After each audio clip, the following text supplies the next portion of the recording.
Alright guys, I've done it. Everything's all moved around. Not used to driving this poor thing. We're gonna take it for a little rip.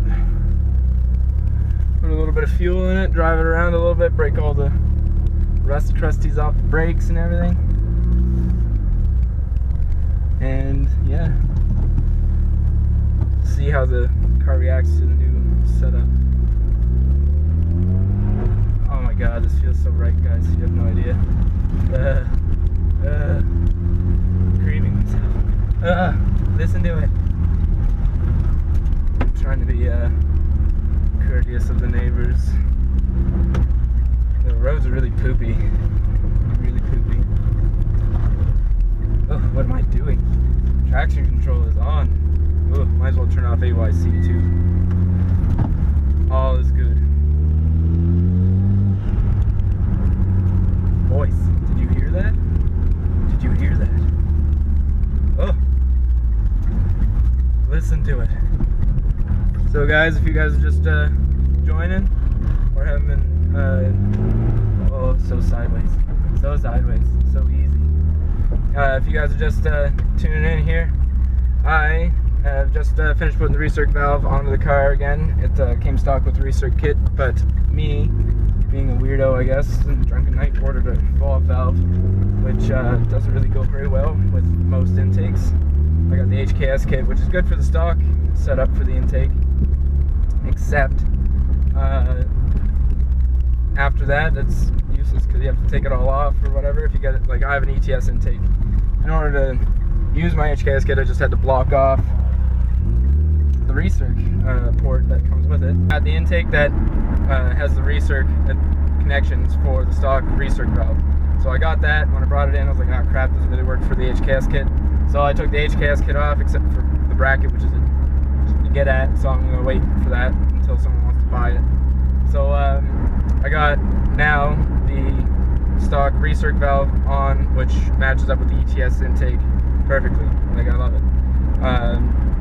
Everything is in there nice and snug. Had a little bit of a problem. I'm a retard apparently, so I didn't have enough stuff to do it, and I just barely missed the closing of Canadian Tire to get some pressure hose.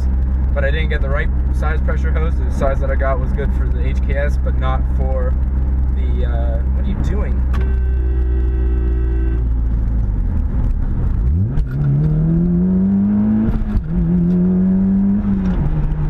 Freaking Valley people. Jeez. I got the whole setup back on, guys, and the car's loving it right now. Like, it feels way better. I had the intake on and the blow-off valve on, and I have a little clip of that. It's not very long, and I can't really tell very much, but you can tell the car didn't really like it all that much. I didn't like it anyway. It didn't give me the warm and fuzzy. Whereas this here, I have the stock parts, and they're all in there nice and sound, and they're all made for each other, so it just fits the nice way where you're like, all right, I'm confident in that it's going to be good. So I'm a lot happier with the way that I have it set up right now, and I'm definitely going to keep it this way. The only thing I might change is maybe getting a fancier recirculating valve, just because the stock one is pretty ugly. But other than that, like, there is no reason for me to change it, so I might not even do that. Oh my god, guys, you don't even understand how good this feels. I got a little bit of a flutter going on, and that's good. Well, it's not bad or anything like that, but it's when I let off the gas and not when you're on the gas. That's the difference between the two. Everyone's like, oh my god, that's so bad for your car. It's like, well, it's actually not, unless it's when you're accelerating. If you're accelerating, your turbo and your valve going like that, that's bad. That's your blade spinning backwards and it's buffeting, and that's a bad thing. That's a horrible mayonnaise ride for when it comes to turbos. That's how you break stuff. Whereas this here, it's nice, you're on it, little when it's done, perfect.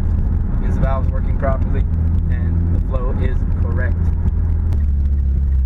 Now, the main goal for today is to break the car in a little bit, loosen her up, and not get a speeding ticket. Because I don't do speeding tickets anymore. No more speeding tickets, boys.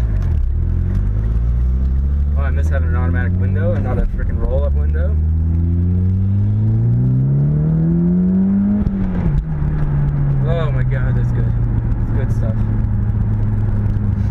yeah, so I'm super happy with the setup right now, and I'm just gonna have a very hard time not getting into trouble.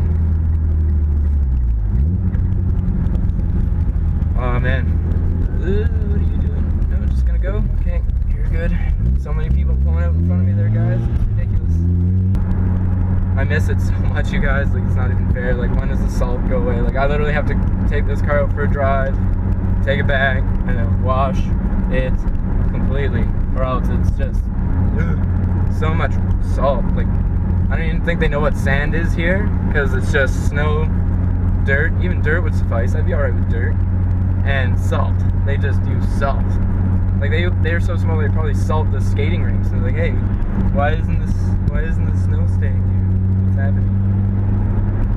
Like, it's just not fair. Like, in Alberta, you guys basically, it's too cold to use salt because it just freezes again once it turned to water.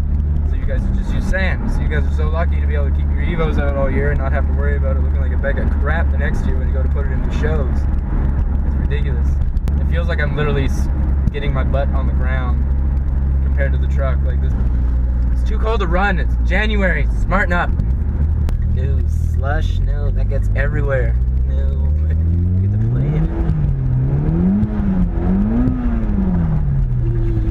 Drifting sideways down the street. I'm gonna sign off here, guys, and thank you so much for watching.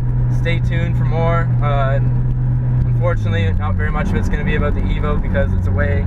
So it's only going to be every once in a while. It's going to be like a guest speaker, per se, on my channel. Not really too much I do during the winter time, it appears. I am a loser and I stay inside because it's cold outside and stuff. But I'm hoping with this warm weather it's going to stay that way, and I'm going to be able to take the Evo out a little bit earlier, and I'll have some fun, and I'll be back in the seat and doing all my videos as per normal. Yeah, so I'm really hoping to set a couple things up for this summer. Trying to maybe get the car ready for a show in Moncton. I'm not sure if I'm going to be able to make it or not because it's 3 months away, but the car needs a little bit of work, like stuff that I want to do. That's why I'm kind of trying to do it more and more, so I'm going to start the ramp-up period here soon, and hopefully they'll be in the show. I got to get some detailing work. I got a little bit of damage on my front bumper. Oops. So yeah, it's nothing major, but I definitely want the car to be in tip-top shape if I'm going to be putting in a show, especially my first show, like a major show. Cheers, guys. Have a good one.